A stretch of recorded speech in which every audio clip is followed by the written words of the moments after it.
A jornada de Long Beng, a verdade, revelada na terra do samba. O futuro da China se tornou sombrio depois que um renomado jornalista econômico provocou o mais grave incidente de transmissão ao vivo do mercado por um motivo chocante. Dizem que durante uma reportagem no Brasil, ele comparou o que viu no vibrante país sul-americano com a realidade chinesa e revelou isso ao vivo. Após a transmissão, os internautas chineses ficaram furiosos e o vídeo se espalhou como uma explosão nas mídias e redes sociais. Apesar das medidas de exclusão tomadas pelas autoridades, o vídeo continuou a ser compartilhado por meio de VPNs a tal ponto que até mesmo o governo chinês parecia incapaz de esconder seu embaraço, apressando-se em tentar varrer os vestígios. O que terá levado este jornalista New York, que por anos defendeu o argumento de que o Brasil era uma região em declínio, a agir de tal forma? Qual era a verdade chocante que ele testemunhou?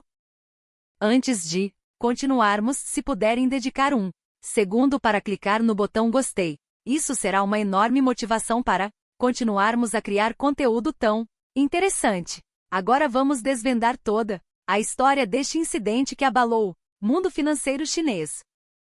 Eu sou Long Beng, jornalista econômico do Haxia Economic Times. Trabalhei por 10 anos na sede em Pequim, responsável por analisar a economia do Brasil. Não era uma tarefa difícil, pois o Brasil era, segundo a narrativa oficial, uma região em declínio. A economia brasileira já não tem salvação e a diferença em relação à China é irreversível. Esta foi a minha conclusão na transmissão nacional da semana passada. Após o programa, milhares de posts citando minhas palavras surgiram nas redes sociais. A nação chinesa estava em êxtase com a minha análise sobre o limite da economia brasileira. De volta ao escritório, meu editor-chefe Xin Yao me chamou. Geralmente ele me chamava para elogiar, mas desta vez sua expressão era diferente. Baoan, vi sua transmissão. Bom trabalho. Obrigado, editor-chefe. Editor-chefe Xin recostou-se profundamente na cadeira e me encarou. Propósito, você já esteve no Brasil? Pergunta me pegou de surpresa. Não. Análise de dados é suficiente para julgar. Os números falam por si. Editor-chefe sorriu e empurrou um documento sobre a mesa. Vá fazer uma reportagem pessoalmente no Brasil. Confirme se o que você disse é de fato a verdade. Abriu o documento. Era uma passagem pro Aeroporto Internacional de Guarulhos, em São Paulo. O mais surpreendente era que a partida era amanhã. Não é muito repentino para uma boa reportagem, temos que aguentar viagens de última hora. Era pro chave ir, mas ele teve um imprevisto. Pensei que seria melhor você ir no lugar dele. Esta é uma oportunidade. Testemunhando pessoalmente o declínio do Brasil, você poderá escrever uma reportagem ainda mais convincente. Assenti com a cabeça. Eu vou ver a situação real do Brasil com meus próprios olhos. Naquela noite postei uma pequena mensagem no chat. A partir de amanhã começa uma reportagem de campo no Brasil. Vou expor completamente a verdadeira situação da economia brasileira. Aguardem. Os comentários vieram em avalanche. Repórter Long, confiamos em você. Tire muitas fotos para nos mostrar o quanto o Brasil está em colapso. Mostre-lhes a grandeza da China. Enquanto fazia as malas, o título da minha reportagem já estava na minha mente. No local do colapso econômico brasileiro, o nível dos cidadãos da região falida. Fui dormir com a satisfação de que iria ridicularizar o Brasil. Acordei de manhã e fui para o aeroporto cheio de confiança. Assim, embarquei no avião. No entanto, eu jamais poderia imaginar que esta viagem mudaria completamente minha vida. Cheguei ao Aeroporto Internacional de Guarulhos. A primeira impressão ao desembarcar foi inesperada. O aeroporto estava incrivelmente limpo. Dirigi-me ao controle de imigração, mas ao contrário das minhas expectativas, o processo demorou apenas 5 minutos. Embora surpreso, me lembrei de manter a calma. Perderia a objetividade se me deixasse levar por detalhes. Entrei em um táxi. Motorista sorriu e disse: Olá, é da China continental? Ele falou um português padrão, mas com um sotaque tipicamente paulistano. Sim. Olá, bem-vindo ao Brasil. Temos muitas coisas boas para experimentar. Táxi pegou a via expressa. A paisagem que se desenrolava pela janela impressionava. Ruas limpas e carros circulando de forma ordeira. É esta uma região em declínio? Ruas limpas e veículos circulando ordenadamente. Depois de fazer o check-in no hotel, fui a pé até a Avenida Paulista. Nesta área de compras, as ruas estavam cheias de pessoas e as lojas de marcas mundialmente famosas como Louis Vuitton, Chanel e Gucci se alinhavam. Além disso, as lojas estavam repletas de clientes, sem qualquer sinal de crise. Entrei numa loja de cosméticos. A vendedora me cumprimentou em um português amável e o atendimento era extremamente profissional. Ao sair da loja, minha mente estava confusa. Vendedores, profissionais e corteses, uma cultura de consumo vibrante, uma paisagem urbana organizada. Estas imagens estavam longe da decadência que eu esperava. Restaurante onde jantei era sofisticado. Estava lotado. A maioria parecia ser empresário e o clima de crise era inexistente. No caminho de volta ao hotel, senti uma confusão. Era muito cedo para tirar conclusões com base em apenas um dia, mas o primeiro dia foi completamente diferente do que eu imaginava. Amanhã começo a reportagem oficial. Tenho certeza de que encontrarei o ponto fraco da economia brasileira. Assim terminei o primeiro dia, acordei cedo e fui para o meu primeiro compromisso, a startup brasileira Onda Digital Tecnologia. Diziam que esta empresa era uma estrela em ascensão, oferecendo serviços de tradução baseados em inteligência artificial. Certamente não é nada comparado às gigantes de da China, pensei.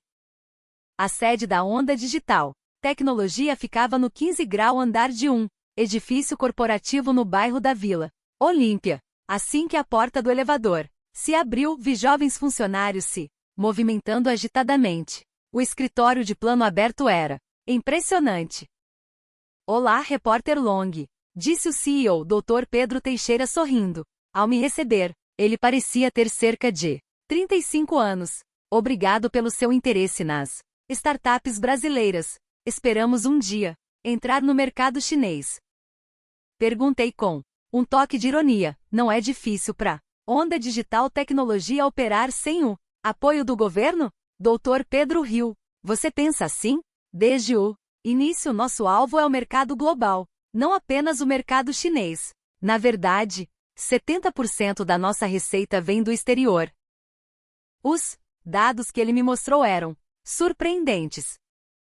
Eles já haviam entrado na Ásia, Europa e Américas e a curva de crescimento apresentava uma subida acentuada. Mas isso não seria apenas um caso especial da Onda Digital? Você pode verificar por si mesmo. Teremos um evento da Aliança de Startups hoje à tarde. Gostaria de participar?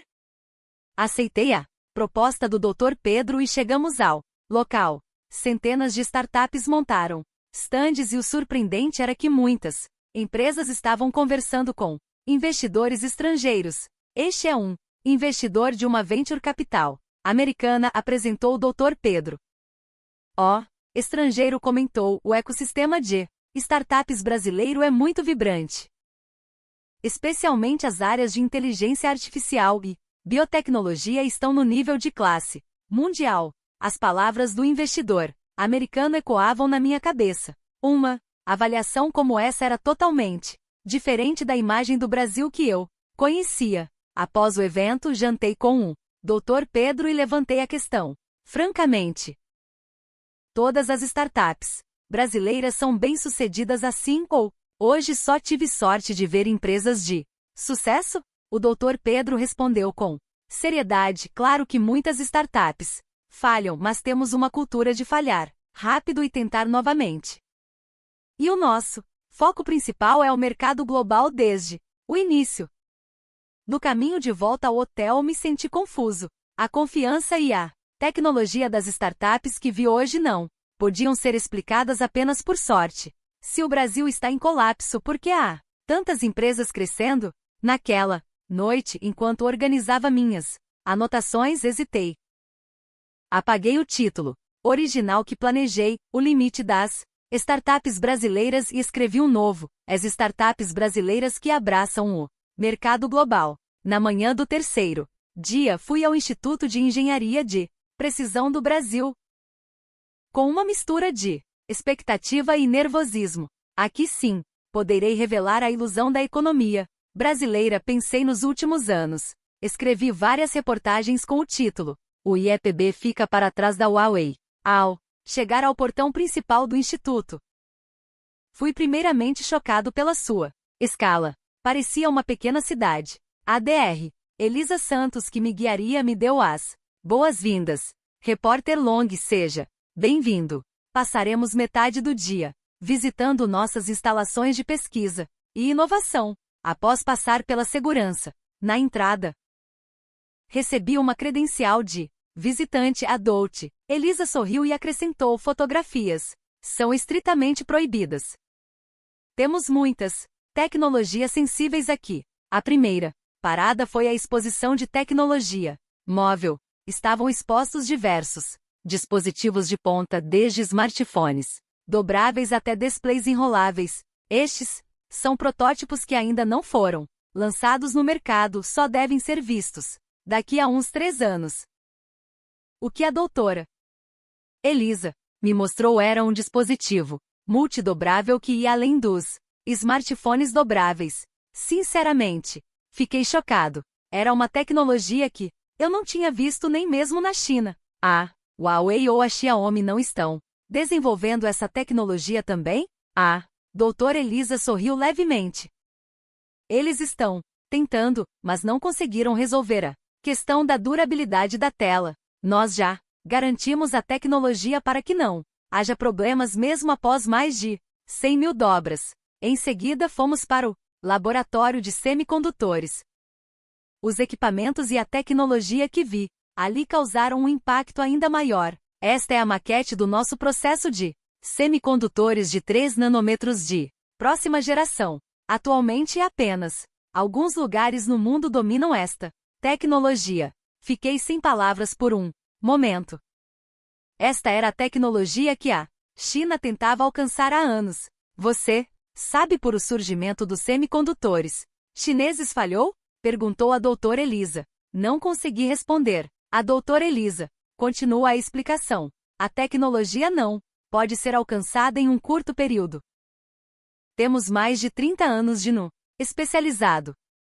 A fabricação de um único semicondutor passa por mais de 800 processos. Se um falhar, todo o chip falha. No caminho para fora do instituto, uma pergunta martelava na minha cabeça. Será que menosprezamos o Brasil no passado apenas por causa da imagem que o governo queria? Naquela noite no quarto do hotel, olhei para minhas anotações e caí em profunda contemplação. As reportagens que escrevi até agora eram a realidade ou a realidade que queríamos ver. No quarto dia, visitei a sede da TV Liberdade, a emissora pública brasileira. Na recepção encontrei a jornalista econômica Isabela Soares, uma mulher da minha idade. Olhando seu cartão, ela parecia ter cerca de 10 anos de experiência. Repórter Long, ouvi falar de você na mídia continental. É um prazer conhecê-lo hoje. A caminho da sala de reuniões, Isabela manteve uma conversa descontraída. O interior da emissora era mais modesto do que eu imaginava, diferente do esplendor da sede da CCTV em Pequim. Ouvi dizer que a economia brasileira está passando por dificuldades, mas a realidade não parece ser assim. Eu disse. A expressão de Isabela ficou séria. A economia brasileira também tem muitos problemas. Desemprego da meia, preço dos imóveis, baixa taxa de natalidade. Fazemos notícias sobre esses temas todos os dias. Vocês transmitem até mesmo conteúdos negativos assim? Perguntei. Surpreso. Claro, é o nosso trabalho. Apontar os problemas da economia brasileira e criticar as políticas econômicas do governo também é dever da mídia. Meu coração estremeceu por um instante. Fazer notícias que criticassem as políticas do governo era inimaginável. Na China, mesmo assim, não há pressão do governo. Isabela riu. Claro que há, mas lutamos pela independência editorial. Governos de todas as épocas tentaram controlar a mídia, mas sempre resistimos. E protegemos a liberdade que temos. Agora, após o fim da entrevista, almoçamos no refeitório dos funcionários da emissora. Continuando a conversa, Isabela apontou naturalmente as falhas da política governamental recente. Ela não tinha nenhuma preocupação com o ambiente ao redor durante a conversa.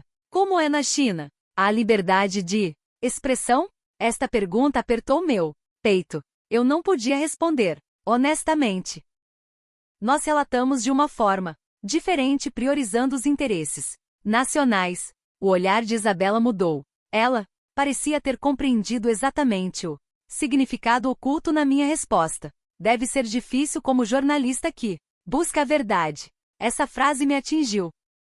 Ao deixar a emissora após o almoço, uma complexidade de pensamentos me invadiu. Na China, a mídia tem que aceitar a orientação do governo, mas no Brasil não. É assim. Pela primeira vez comecei a questionar a maneira como a China fazia reportagens. O que eu considerava natural até agora de repente se tornou desagradável. Uma dúvida que nunca tive. Em 10 anos de carreira como jornalista. De volta ao hotel, olhei pela janela e refleti. O que é a verdade? As reportagens que escrevi eram a verdade. Na manhã do 5º dia, organizei o conteúdo da reportagem e comecei a escrever o artigo. Embora a luta interna fosse grande, decidi escrever exatamente o que vi, pois era dever de um jornalista transmitir a verdade. A economia brasileira possui um sistema capaz de transformar crises em oportunidades. Hesitei após escrever este título. Um título como este poderia ser chocante para os leitores chineses, mas os fatos que testemunhei eram claros. As startups brasileiras estavam avançando para o mercado global e a força tecnológica do IEPB era muito mais avançada do que o esperado. No prefácio, escrevi honestamente sobre minhas primeiras impressões ao chegar ao Brasil, a eficiência do aeroporto de Guarulhos, a amabilidade do taxista e as ruas vibrantes de São Paulo. E no corpo do texto escrevi sobre a história da onda digital, tecnologia e outras startups e a tecnologia de ponta que vi no laboratório do IEPB. Ao concluir o artigo, escrevi a conclusão: o Brasil não está em crise, mas sim em um processo de mudança. Em vez de se concentrar no crescimento em escala, foca no crescimento em qualidade e ainda lidera o mundo em tecnologia de ponta. Há também aspectos que a China deve aprender. Enviei o rascunho para a sede em Pequim. 2 horas depois, o editor-chefe Xinia me ligou por vídeo Long Baoan, li o seu rascunho. O tom do editor-chefe não era usual, pesado. Não descreva o Brasil de forma tão positiva. O governo está observando. Meu coração estremeceu. Meu rascunho já parecia ter sido relatado. Mas editor-chefe, eu só escrevi o que vi. De verdade, isso não importa. O editor-chefe sussurrou: você precisa escrever como se o Brasil estivesse em crise, enfatizando que a China está liderando. Especialmente a parte dos semicondutores. Apague a e diga que a Huawei já superou o IEPB. Fiquei mudo. Isso era uma mentira completa. Eu não posso fazer isso. Se eu escrever algo diferente do que vi com meus próprios olhos, não serei um jornalista. Mas sim, um porta-voz do governo. O editor-chefe me interrompeu e disse categoricamente: isso afeta minha carreira.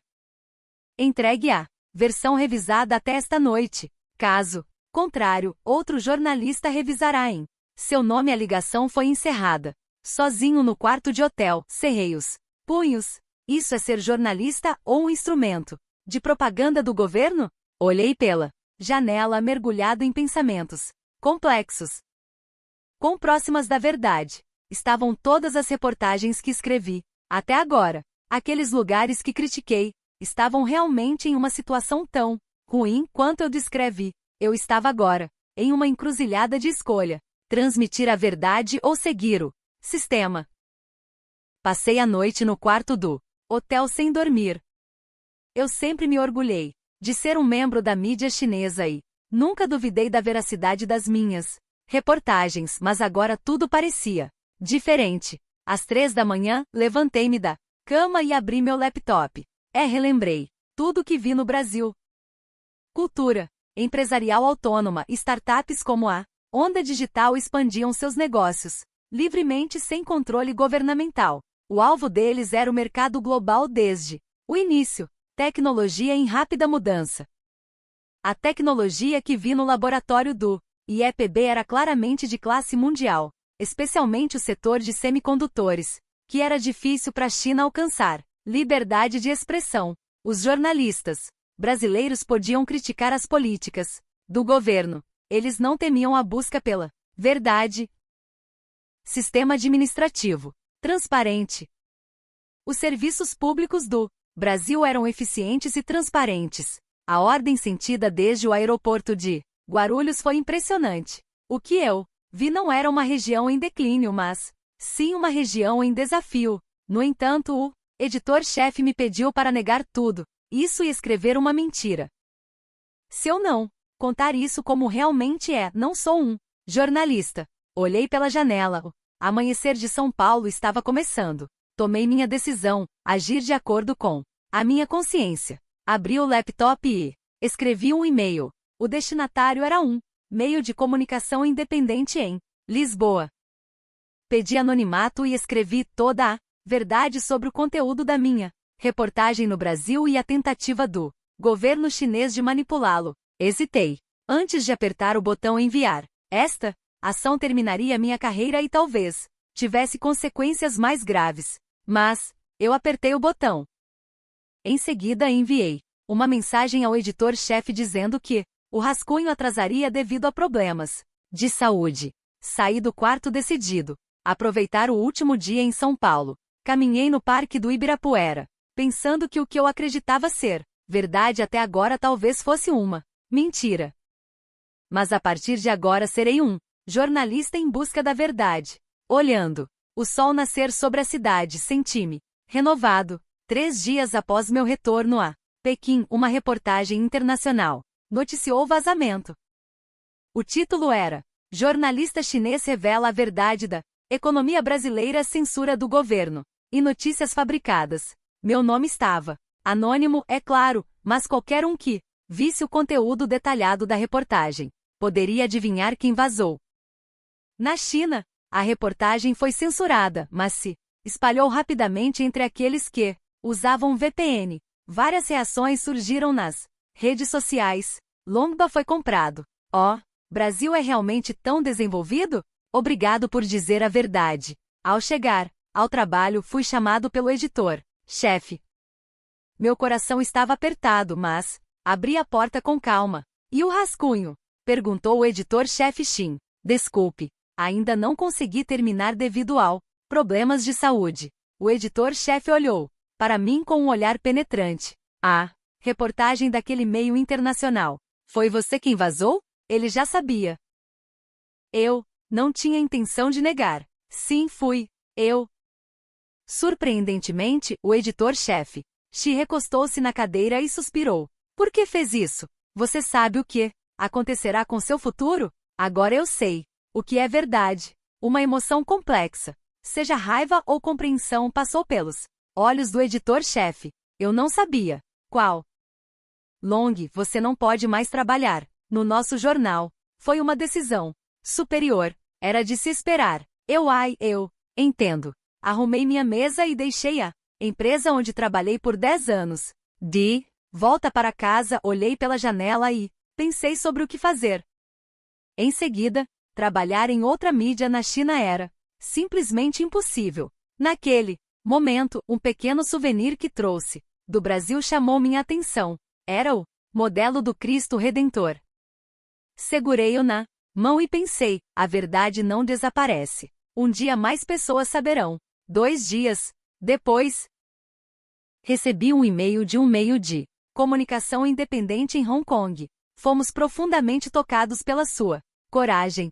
Gostaria de trabalhar conosco? Meu coração disparou. Seria este um novo começo? Claro! O perigo também viria, mas eu já havia tomado minha decisão. Olhei para o modelo do Cristo Redentor e escrevi a resposta: eu aceito. Eu não. Era mais uma ferramenta do sistema. Prometi a todos os leitores que leram minhas reportagens. De agora em diante, serei apenas um jornalista em busca da verdade. Uma semana no Brasil mudou completamente minha vida. Aprendi que às vezes é preciso ter a coragem de apontar uma verdade, mesmo que seja desconfortável. E essa coragem nos guiará para a verdadeira liberdade. Restante do resumo original do vídeo, mantendo a estrutura e o conteúdo, mas com a contextualização brasileira. Esta história vista através da perspectiva de um jornalista chinês em visita ao Brasil mostra um contraste entre a face desenvolvida e vibrante do Brasil e a censura de expressão na China. Beng, que inicialmente visitou o Brasil com arrogância, percebeu seus próprios preconceitos por meio de experiências reais, e o enredo descreve o processo de como ele encontrou a coragem para buscar a verdade. A mensagem central desta história é o poder da verdade e o valor da consciência. Ela levanta a questão: que tipo de escolha faremos quando o que acreditamos não corresponde à realidade? E nos confrontamos com essa diferença. B. Sacrificou sua carreira e segurança para escolher a verdade, e isso levou à verdadeira liberdade. O contraste entre Brasil e China é demonstrado através de múltiplos aspectos como cultura empresarial, poder tecnológico, liberdade de expressão e sistema administrativo. E a mensagem social mais ampla é transmitida através da mudança interna de um indivíduo. Através desta história, podemos refletir novamente sobre a importância de olhar o mundo sem preconceitos e o valor da coragem de proteger a verdade e a consciência em qualquer situação. É tudo por hoje. Sua inscrição e seu like são uma grande força para a produção do vídeo. Obrigado por assistir a este longo vídeo.